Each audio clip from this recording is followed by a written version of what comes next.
Um, so I've got a question that actually formed myself. And the question is there any advice for someone trying to overcome pain or fatigue from fibromyalgia or chronic fatigue syndrome? What do you think, Drew? Hmm. Interesting. I think the first thing I would do is pay very close attention to diet. A species appropriate diet, a species specific diet will put someone in the best position with an autoimmune condition to have the highest quality of life that they can with that condition. So my first thought is um, Bart K's 4 health hacks. And he has that video, 4 health hacks in 5 minutes or less. One is eat a species appropriate diet. 2 is do as much grounding as you can, as often as you can. 3 is if you can afford them. Cerule has a number of fantastic nutraceutical products. And 4, I believe, is get blue blocking glasses for after the sun goes down. And that also helps with sleep. I think if I remember those 4 correctly. Another thing that I would do that's not diet or health related is I would look for examples of people that have been able to manage whatever the condition is, fibromyalgia, chronic fatigue syndrome, with diet and find stories that will motivate and inspire and provide some kind of hope for you. And Sean Baker's website, Meet Heals, has literally hundreds of testimonials of people with all variety of different conditions that have been able to mitigate the progression or have significant improvements in quality of life. And I haven't looked, but I would wager there's probably at least half a dozen people that have experienced significant improvements in quality of life from eating a carnivore diet. Now, a diet in and of itself will not be curative, but like I said, it'll put you in the best position possible to have the highest quality of life that you can. So, biggest thing I would suggest is eat a strict species appropriate carnivore diet, and you'll have to play with the macros a bit to see what your body best responds to, but that I would say would be number one. um, if they're doing any form of exercise, and especially if pain is involved, I do think exercise is important. I think regardless of the health condition, if people can move, they should exercise, and I think there's a safe way to exercise for anybody that can move. My thought about exercise with someone with chronic fatigue or fibromyalgia or any other a certain number of conditions is maybe not push the intensity quite as hard as me and Jonathan generally advocates.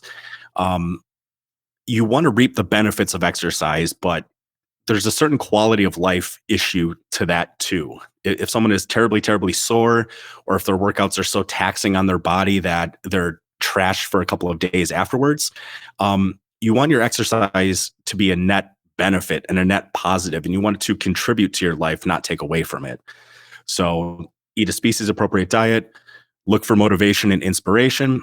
Um, Look up and follow Bart's health hacks as closely as you can, and work out consistently, but maybe just not quite as hard as you can, to where it's not taking away from the rest of your life. What do you think? Yeah, very well said. That outlines pretty much everything that I'd probably think of as well. The only things I'd add on to that to be very explicitly detailed is to track everything. Yeah. So, look up these people that have had different stories online.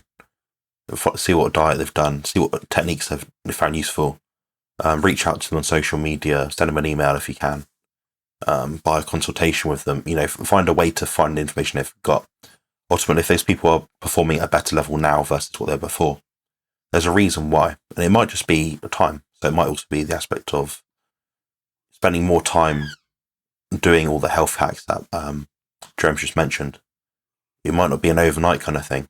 Like a lot of people that I see on forums with a member of different Facebook forums with fibromyalgia, chronic fatigue syndrome. When I type into the search bars there, none of them come up with anything when I type in diet. None of them.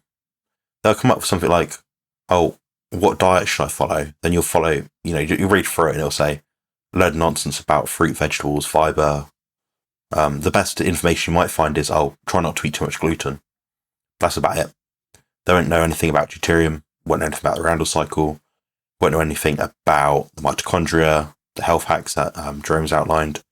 They won't mention anything about bioidentical food, species-specific food.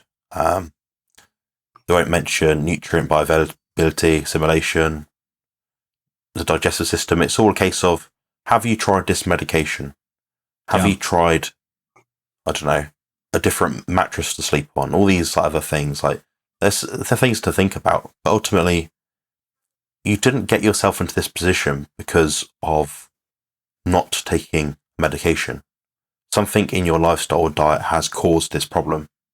There is a genetic element to it, of course. The susceptibility and tolerance we have to doing different things and getting away with stuff is very different to lots of us. So I wouldn't be disgruntled if you don't get it right straight away, but I would definitely stay on course and listen to anecdotes and just be as disciplined as possible. Track what you can, measure what works and doesn't work. It might be that your body's dynamic and some things at times will work better than others. I know for myself, I tend to feel better when I've got a higher fat diet myself.